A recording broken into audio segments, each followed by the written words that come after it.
আসসালামু আলাইকুম। আজকে আমি আপনাদের সাথে ভাতের পেঁয়াজু বা ভাতের পাকোড়ার একটি রেসিপি শেয়ার করব। এই পাকোড়াটা খেতে অনেক মজার এবং অনেক বেশি ক্রিস্পি হয়ে থাকে।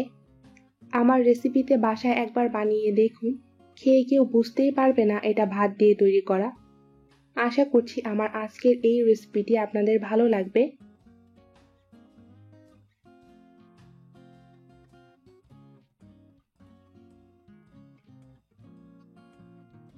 এর জন্য একটি বাটিতে আমি 1 কাপ ভাত নিয়েছি। এখন এই ভাতটাকে আমি হাত দিয়ে ভালোমতো চটকে নিব। ভাতটা চটকে নেওয়া হয়ে গেছে। এখন এতে যোগ করব 1 কাপ পেঁয়াজ কুচি, স্বাদ মতো কাঁচামরিচ কুচি, ধনেপাতা কুচি,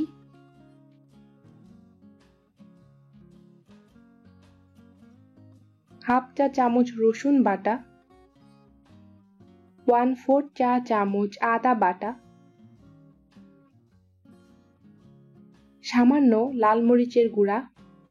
লাল মরিচের গুঁড়ো দেওয়ার ফলে পাকোড়াতে সুন্দর একটা রং আসবে। স্বাদ মতো লবণ। এখন এই সমস্ত উপকরণ মিলে ভাতটাকে আবারও ভালো মতো মেখে নিতে হবে।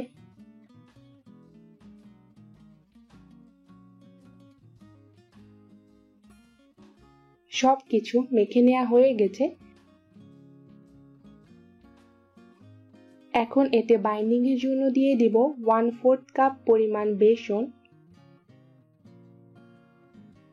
এবং 4 টেবিল চামচ কর্নফ্লাওয়ার।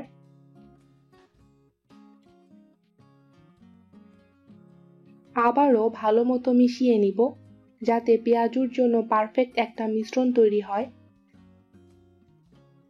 আমি এখানে কোনো প্রকার পানি ব্যবহার করছি না, তবে আপনাদের যদি মিশ্রণটা খুব বেশি শক্ত মনে হয় তবে সামান্য পানি দিয়ে পেঁয়াজুর জন্য মিশ্রণটা রেডি করে নেবেন। আমার পেঁয়াজু তৈরির জন্য মিশ্রণটা রেডি হয়ে গেছে। এখন আমি এগুলো বানাতে চলে যাব।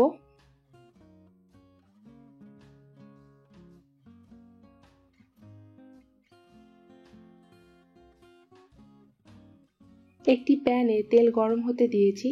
তেলটা ভালো মতো গরম হলে ভাতের পেঁয়াজুগুলো আমি তেলে দিয়ে দিব।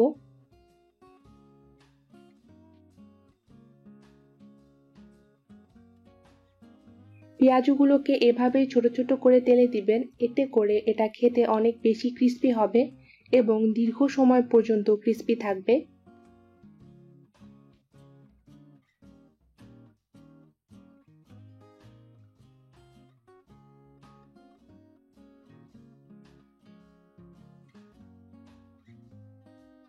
আমার প্যানে যে কয়টা পেঁয়াজু আটে সেই কয়টা পেঁয়াজু আমি দিয়ে দিয়েছি। এখন অপেক্ষা করব নিচের পাশটা হালকা বাদামি হওয়া পর্যন্ত। তেলে দেওয়ার পরপরই এটা উল্টাতে গেলে এগুলো ভেঙে যেতে পারে। চুলার আঁচটা মিডিয়াম রেখে আমি পেঁয়াজগুলোকে ভেজে নিব। পেঁয়াজগুলোর এক পাশ হালকা বাদামি রং এসেছে। এখন এগুলোকে আমি উল্টে দিব।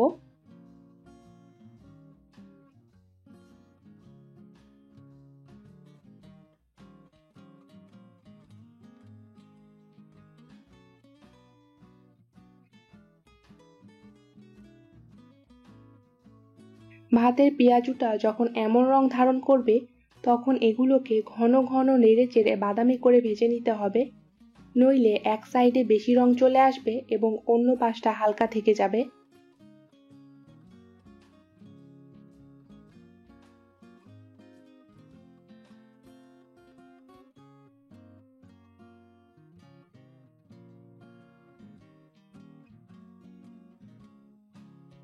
ভাতের পেঁয়াজুগুলো আমার ভাজা হয়ে গেছে।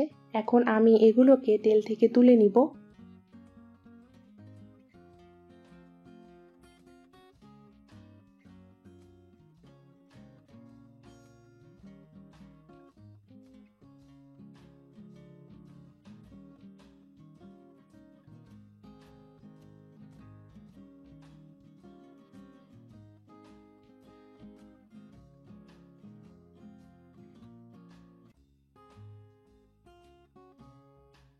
এভাবেই আমি সবগুলো পেঁয়াজু ভেজে নিব।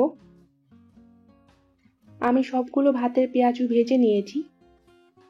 আমি আপনাদের ভেঙে দেখাচ্ছি এটা কতটা ক্রিস্পি হয়েছে।